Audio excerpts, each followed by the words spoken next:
Last Sunday, on the 20th of December, I used the opening verses of Matthew's Gospel for my sermon. The opening verses of Matthew's Gospel are the genealogy of Jesus that stretches all the way back from Jesus to Abraham. And I said that what Matthew was trying to do was he was trying to root Jesus as a Jew, that Matthew is a gospel written primarily to Jews. And Matthew was trying to say, look, this Jesus who was born of Mary, if you follow his line all the way back, you get back to Abraham, Father Abraham, the father of Judaism. And so Matthew was trying to say, this Jesus is one of our own. I mentioned also that in Luke's Gospel, there's also a genealogy. But it's a different writer speaking to a different group of people. Luke was a Gentile. He's writing primarily to Gentiles. And Luke's account stretches back all the way to Adam. He's less concerned with rooting Jesus as a Jew in Judaism.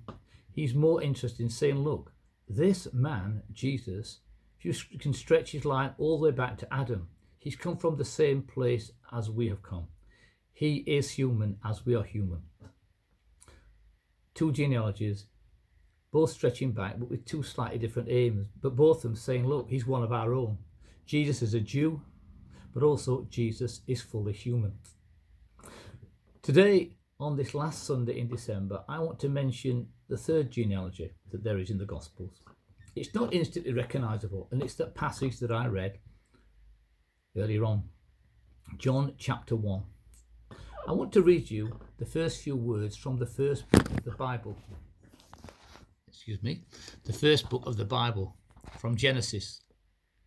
Genesis chapter 1 and verse 1, it says this. In the beginning, God created the heavens and the earth. Whilst the Gospel of John that I read before actually says this.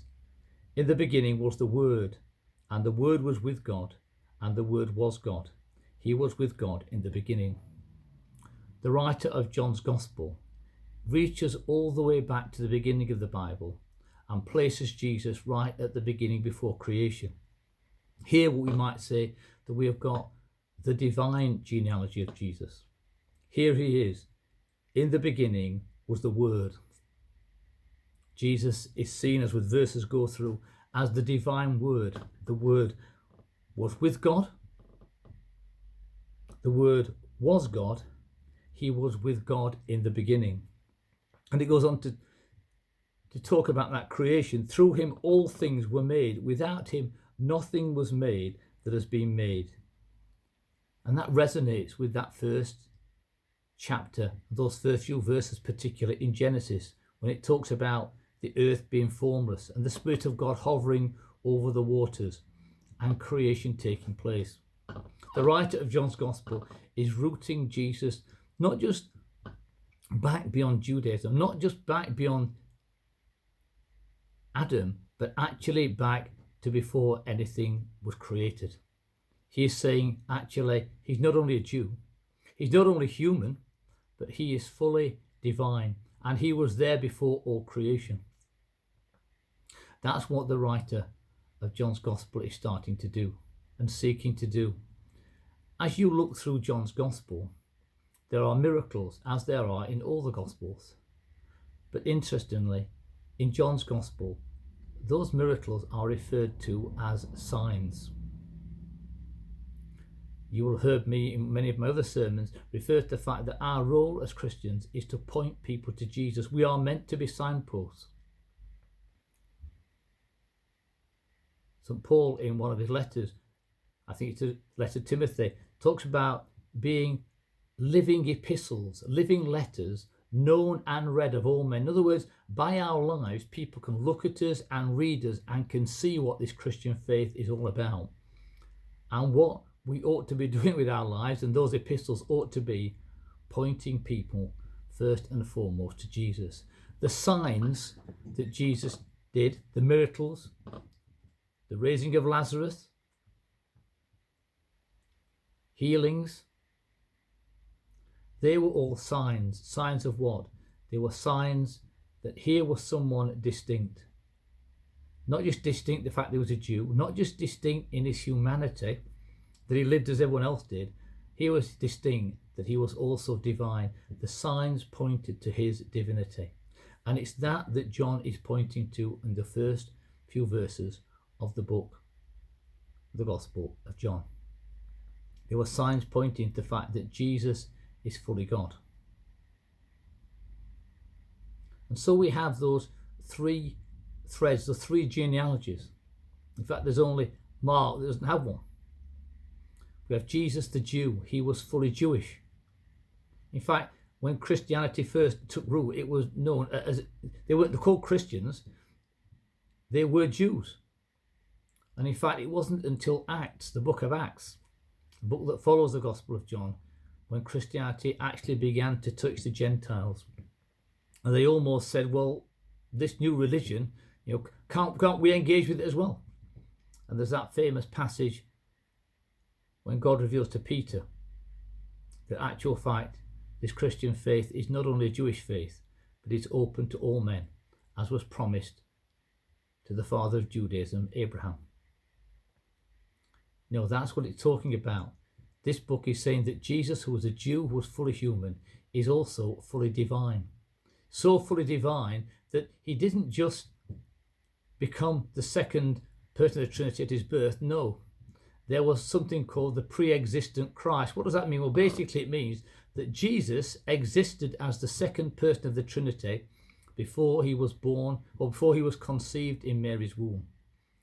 Pre-existed, he existed before. He didn't just become the second person of the Trinity at his birth. And wow, God went from 1 or 2 to 3. No, the pre-existent Christ was there. He was there, as John says, in the beginning was the Word, and the Word was God, and the Word was with God. He was with God in the beginning. That sense that not only did he become part of creation, but actual fact, he brought creation into being himself. And when it talks in verse 4, it said, in him was life, and that life was the light of men. And the light shines in the darkness, but the darkness has not understood it or does not comprehend it. There's some uncertainty about whether that actual word means understood or comprehend. It can be taken in both ways, and time doesn't allow us to discuss that today. But when we look at the first book of the Bible, that book in Genesis, and we see in verse 3, it says, and God said, let there be light, and there was light. And God saw that the light was good, and he separated the light from the darkness. God called the light day, and the darkness he called night. And there was evening, and there was morning, the first day.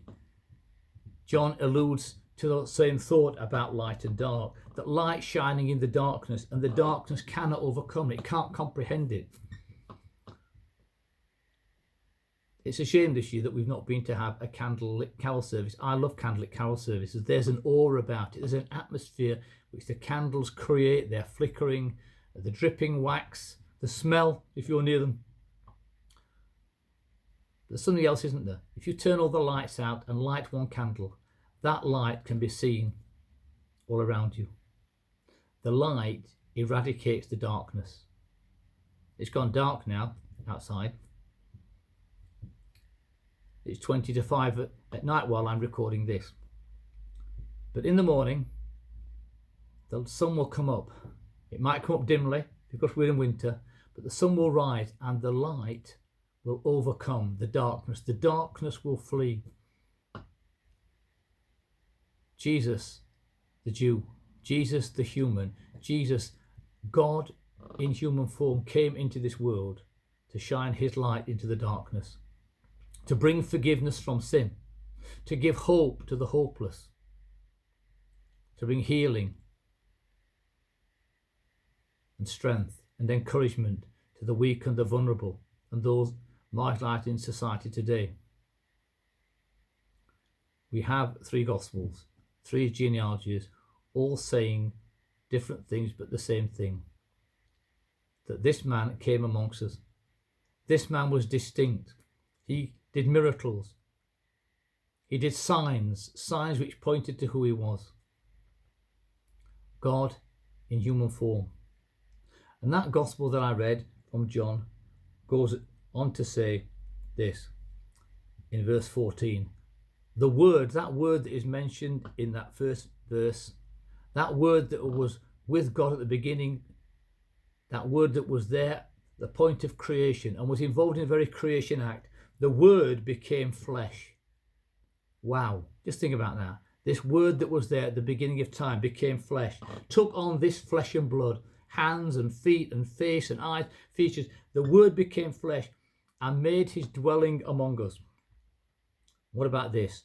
We have seen his glory, the glory of the only begotten Son, who came from the Father, full of grace and truth.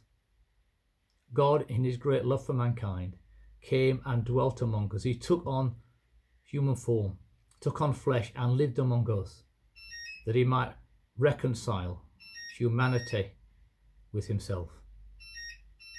You might like to ponder that as we end this year, that God came into this world for you and for me. Amen.